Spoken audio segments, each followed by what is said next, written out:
Salah satu role model tokoh berakhlak ialah Bapak Hoegeng Imman Santoso.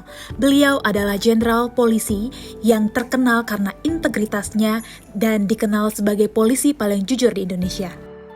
Bapak Hoegeng lahir di keluarga sederhana dan religius. Sejak kecil, beliau sudah menunjukkan ketertarikannya pada hukum dan sangat tidak suka pada ketidakadilan. Beliau memiliki etos belajar yang tinggi, kemandirian, dan semangat intelektual. Pak Hoegeng sudah bergabung dengan Kepolisian Republik Indonesia saat pasca kemerdekaan. Beliau ikut membangun sistem keamanan rakyat dalam upaya mempertahankan kemerdekaan dari ancaman militer asing dan konflik internal. Oleh karena kemampuan beliau yang cakap dalam kemiliteran, beliau mendapatkan posisi strategis jabatan tinggi di pemerintahan. Sebagaimana Pak Hoegeng yang dikenal sebagai polisi yang memiliki integritas, dapat kita teladani nilai-nilai berakhlak dari beliau. Yang pertama adalah berorientasi pada layanan.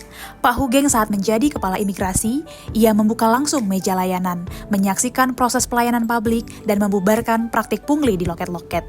Yang kedua, akuntabel. Pak Hoegeng ketika menjabat sebagai Kapolri tidak pernah menerima suap, sogokan, atau fasilitas yang berlebih. Bahkan ia menolak hadiah mobil mewah dan memilih kendaraan dinas yang biasa. Yang ketiga ialah kompeten. Pak Hoegeng terus meningkatkan kemampuan, termasuk mengikuti pelatihan kepolisian di luar negeri, membaca buku hukum, dan mengikuti perkembangan sosial politik. Beliau menjadi simbol ASN yang kompeten dan tidak puas hanya dengan status jabatan. Yang keempat, akuntabel. Meski tegas, Bapak Hoegeng selalu bersikap ramah kepada bawahan, wartawan, dan rakyat. Bahkan dikenal, beliau adalah rajin menyapa langsung warga biasa. Beliau membangun relasi kerja dan sosial yang sehat tanpa membeda-bedakan. Nilai berakhlak yang kelima yang dimiliki Pak Hoegeng adalah harmonis. Meski beliau dikenal tegas, beliau tetap bersikap ramah kepada bawahan, wartawan, dan rakyat. Ia menerapkan hubungan kerja yang penuh empati dan hormat. Yang keenam, loyal. Pak Hoegeng setia pada nilai-nilai negara dan konstitusi, bukan pada kelompok atau kepentingan politik. Beliau berani menolak perintah atasan jika bertentangan dengan hukum. Ketika tekanan politik datang, beliau memilih mundur dengan terhormat daripada mengkhianati prinsip. Yang ketujuh, adaptif.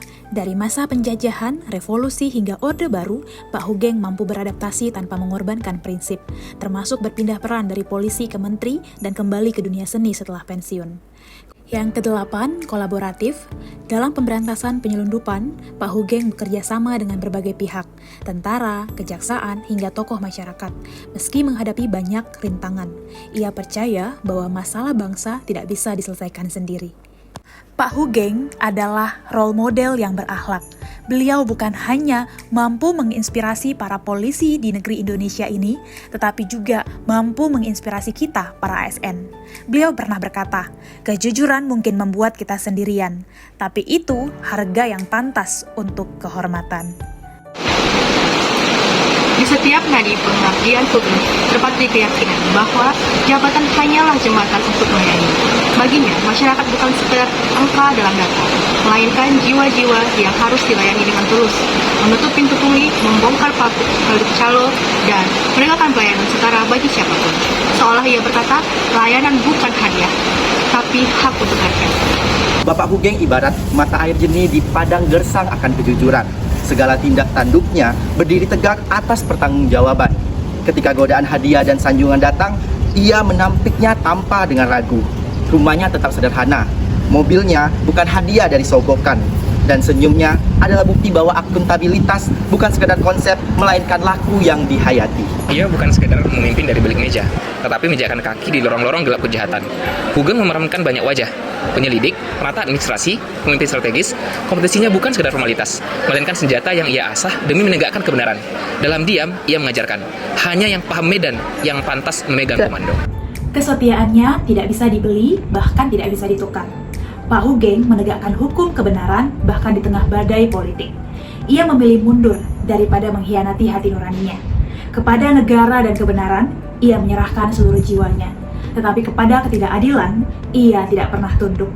Dalam diam seolah ia berkata, kesetiaan sejati hanya layak diberikan kepada kebenaran.